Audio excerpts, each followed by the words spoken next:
Pendant tout ce mois de décembre, nous allons rendre hommage à celles qui ont fait l'histoire. Chaque jour, nous allons parcourir et remonter le temps pour vous présenter une figure marquante qui a lutté, milité pour que le droit à l'avortement soit reconnu.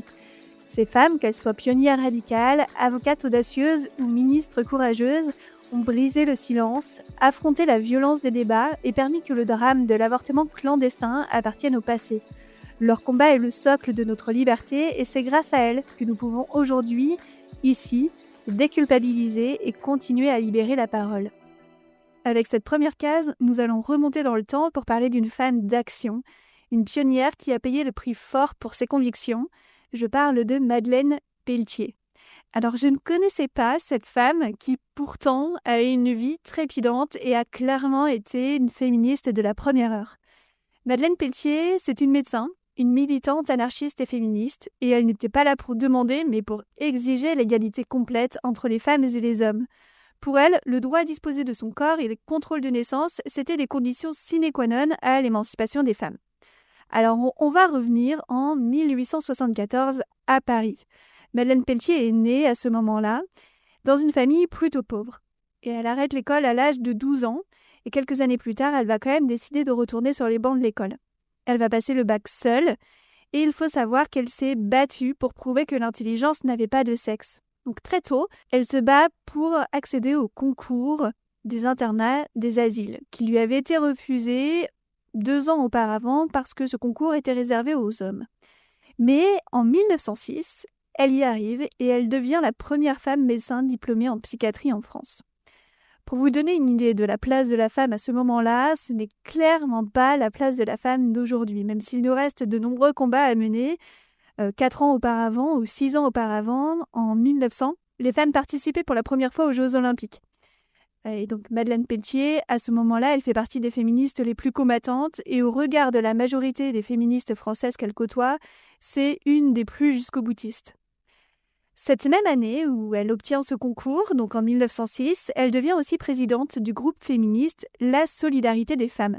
Et là, elle y regrette la frilosité des femmes membres de l'association. Elle, ce qu'elle veut, c'est insuffler un activisme revendicatif. Elle veut que l'action dépasse la réflexion. Et en 1907, elle écrit un livre qui s'appelle « La femme en lutte pour ses droits ». Dans ce livre, elle soutient le célibat comme arme de libération, mais elle soutient aussi le droit à l'avortement. Et c'est cette même année qu'elle va mettre en pratique ses idées en jetant des cailloux sur les vitres d'un bureau de vote. Alors, c'est pas la première à faire une action de ce type. Hubertine Auclair, une semaine auparavant, avait renversé une urne. Bon, clairement, ces 2 incidents, ce sont les seuls moments de violence de la lutte féministe de la première vague en France.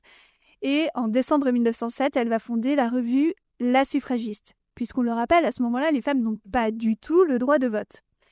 Et elle est toujours prête au combat. Alors, elle représente la solidarité des femmes en 1908 aux manifestations de féministes anglaises à Hyde Park pour le suffrage des femmes. Et là, elle est impressionnée par le nombre de manifestantes et leur détermination qui va jusqu'à la violence. Ça lui fait presque regretter la prudence des féministes françaises. Mais elle va aller plus loin pour dénoncer la construction sociale de genre. Madeleine Pelletier, elle se contente pas de mots, elle adopte aussi une apparence masculine. Cheveux courts, pantalon, chapeau melon. Pour elle, la virilisation, en passant par le costume et le chapeau masculin, c'est le gage de l'émancipation de la femme. Et clairement, elle choque sciemment l'opinion. Elle se fait rare dans les cercles féministes bourgeois. Pour elle, ce sont des féministes en dentelle. Alors Madeleine Pelletier va être définie comme une féministe radicale. Elle pense que pour que les femmes s'engagent un jour dans les activités politiques radicales, il faudrait qu'elles n'aient pas été privées a priori du droit de vote. Elle va réclamer une égalité complète entre les 2 sexes. Elle va prôner notamment le service militaire pour les femmes. Si elles apparaissent aptes à défendre leur patrie, alors il sera impossible de leur refuser leurs droits politiques. Madeleine Pelletier, c'est l'une des premières féministes à aborder la notion de genre et à en faire l'une des causes de l'inégalité du sexe. Alors elle propose même de détruire les institutions du mariage et de la famille pour les remplacer par une vie communautaire. Il faut imaginer dans les débuts des années 1900 ce qu'elle propose, c'est juste dingue. Elle refuse les relations hétérosexuelles ou homosexuelles et elle défend la virginité militante. Elle voit dans la maternité la cause de l'infériorité de la femme. Alors elle est contre le mariage et l'amour libre et elle soutient le célibat, l'égalité intégrale de la femme et l'avortement. Et justement, on va y venir concernant l'avortement.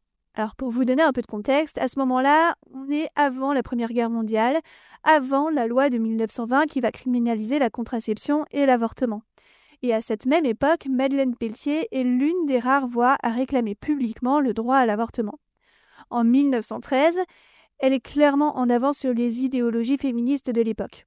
Et dans ses écrits, notamment dans le livre « Le droit à l'avortement », elle dénonce l'hypocrisie de la société obsédée par la natalité. Elle défend une idée révolutionnaire pour l'époque. Le fœtus au sein de l'utérus n'en est pas un, il fait partie du corps de la mère. N'en est pas un, sous-entendu, n'est pas un individu. C'est un argument qu'on retrouvera bien plus tard dans le slogan « Mon corps m'appartient ». Je vais vous lire un extrait que je trouve si intéressant de son livre. « L'amour tend vers l'égalité.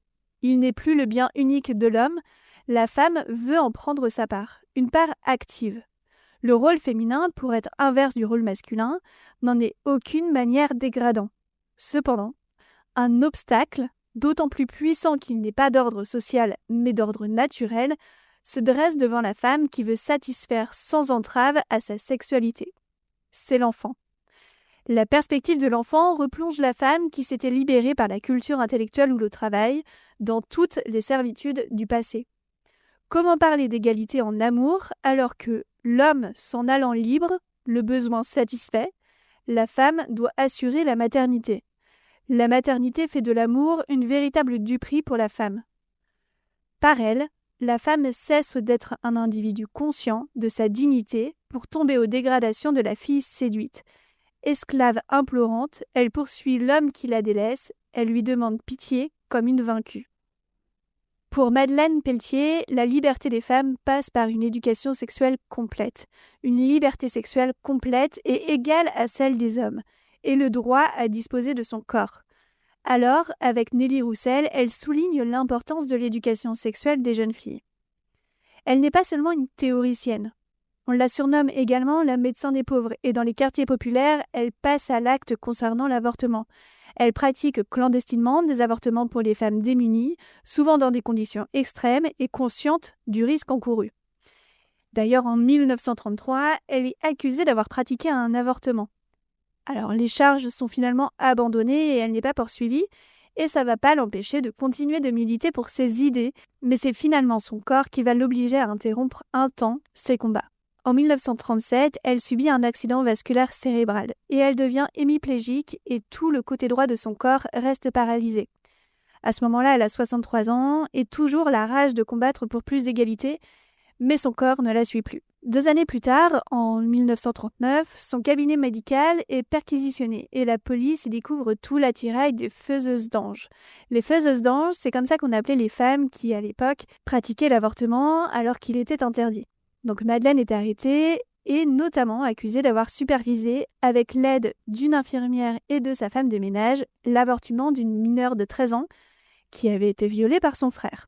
Petite anecdote, c'est le frère qui a porté plainte auprès des autorités pour dénoncer la médecin. Mais étant donné l'état physique très dégradé de Madeleine, elle échappe à la prison. Mais au lieu d'être jugée publiquement, elle est jugée comme un danger pour elle-même, pour autrui et pour l'ordre public. Et donc elle est condamnée à être internée d'office, d'abord à Sainte-Anne, puis à l'asile d'Épinay-sur-Orge. C'est un peu l'ironie du sort quand on sait que la pionnière de la psychiatrie, la première femme qui est devenue médecin en psychiatrie, est faite passer pour folle par un système qu'elle a toujours combattu. Alors Madeleine, elle va mourir d'un second accident vasculaire cérébral le 29 décembre 1939. Le destin de Madeleine Pelletier, c'est un rappel un peu brutal du prix que certaines femmes ont payé pour un droit qui nous semble acquis aujourd'hui. Elle a été la première à affirmer que le droit à l'avortement et le contrôle des naissances n'étaient pas une question de morale, mais une question d'égalité absolue. Et sans le courage et les actes radicaux de femmes comme Madeleine Pelletier qui a risqué sa vie et sa liberté, nous n'en serions certainement pas là aujourd'hui. Son combat pour déculpabiliser et libérer la femme de la maternité forcée est le fondement même de notre podcast Merci Simone. Alors merci Madeleine. Si cet épisode vous a touché, n'hésitez pas à le partager, à en parler autour de vous ou à me laisser un message. Je vous invite aussi à vous abonner sur votre plateforme de podcast favorite, à mettre 5 étoiles, ça aide au référencement et à la visibilité du podcast. Si vous souhaitez avoir plus de contenu, vous pouvez vous abonner à ma page Instagram merci.simone.podcast. Et si vous aussi vous souhaitez venir témoigner au micro de Merci Simone et nous raconter votre histoire, écrivez-moi. En attendant le prochain épisode, merci Simone.